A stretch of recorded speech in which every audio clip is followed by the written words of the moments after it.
beso, yun na nga. For today's video ay bibili daw kami ng cellphone ng aking biyan na nagpapasama siya sa akin.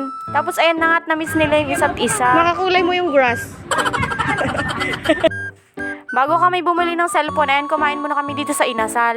Walang kupas talaga si Mang Inasal, ang dami pa rin ng pilang, haba-haba.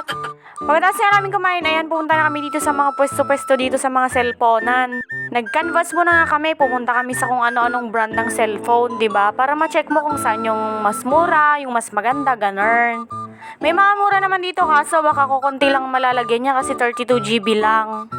Siyempre, mas mahal yung mga 64GB, ganyan, 128GB, ganyan. Tapos napunta nga kami dito sa Tecno. Tignan mo naman, 256GB na, tapos magkano lang, mura lang yan mga be. Ginaw na nga namin si Tecno. Pwede na nga mag-vlog si Mama Luz, ang luwang ng storage ng cellphone niya. Pwede na siyang mag-selfie, kahit 10 kada araw. Nagulat nga rin ako kasi sobrang mura na siya. Diyos ko, hindi nyo lang marinig yan pero tumatawad pa yan. Wala na ba daw talagang tawad mga ate? Ang gidugong pa ini. Meron na nga din siyang free na case tsaka headset, o di ba? Bigyan niyo naman ang surrender na dagdagas mo. Nakakahigat naman. By the rivers of Babylon, when we set them Ngayon nga lang siya bibili ng kanyang cellphone mga be. Meron siyang cellphone dati, yung Samsung. Yung binigay ko, kaso lumang model na yon. Tapos ayan, na-overcharge lagi, lumobo yung battery, hindi na rin magcha-charge. Alam mo ba, sa sobrang tipid ni Mama Luz, gusto pa daw niyang ipagawa yung Samsung. Sabi ko, hindi na magagawa yun kasi low model na yon, baka magagawa pero baka masira din agad. Nung nabili na nga namin yung cellphone, ayan, nag-request yung mga bata, magkikidzo na daw sila. Siyempre mga bata yan, hirap tanggihan. Magkikidzo na nga sila habang bumibili sana kami ng cellphone kaso hindi daw pwede yung bantay namin kasi bata pa. Ang magiging guardian sana nila ay kapatid ni Jam Jam. Yung baby girl na yan yung maganda. Hindi daw pwede kasi ang dapat na guardian ay 18 pataas. Kaya ayun, bumili muna kami ng cellphone tsaka kami nagkidzo na. Tapos ako na lang din ang nagbantay sa kanila. Ang ganda nga at natsambahan namin yung mascot nila ngayon. Meron daw silang program ngayon. Okay, ready na tayo mag-dance?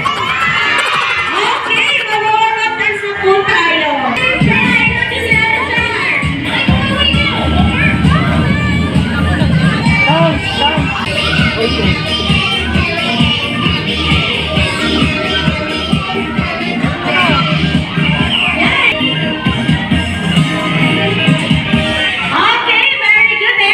Tapos ayan, nakita ko yung katrabaho ko dati sa Dep Store. Dito na pala siya nag-work ngayon. Are you ready?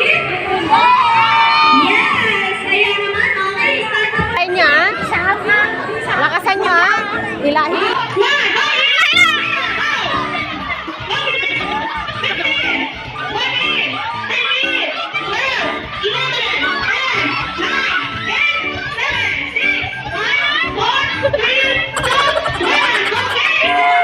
Ayan, pauwi na kami dito. Ay, hindi pa pala kami uwi, magsisimba pa kami. Sila mama ang uuwi na. Tapos dito nga sa rooftop nag-park si Tito. First time ko ang punta dito sa taas. Ganto pa lang itsura niya. Sabi nga ni mama, tambay daw muna kami kasi ang hangin ng presko. Tapos ayan, pababa kami. Ito yung daan, nakakatakot, char. Alam mo yung sa mga pelikula, yung parang mga naghahabulan ng mga sasakyan, ganun. Tapos nagbabarilan. Dahil nga Sunday ngayon, ay nagsimba muna kami bago umuwi. Yun lang mga be, bye!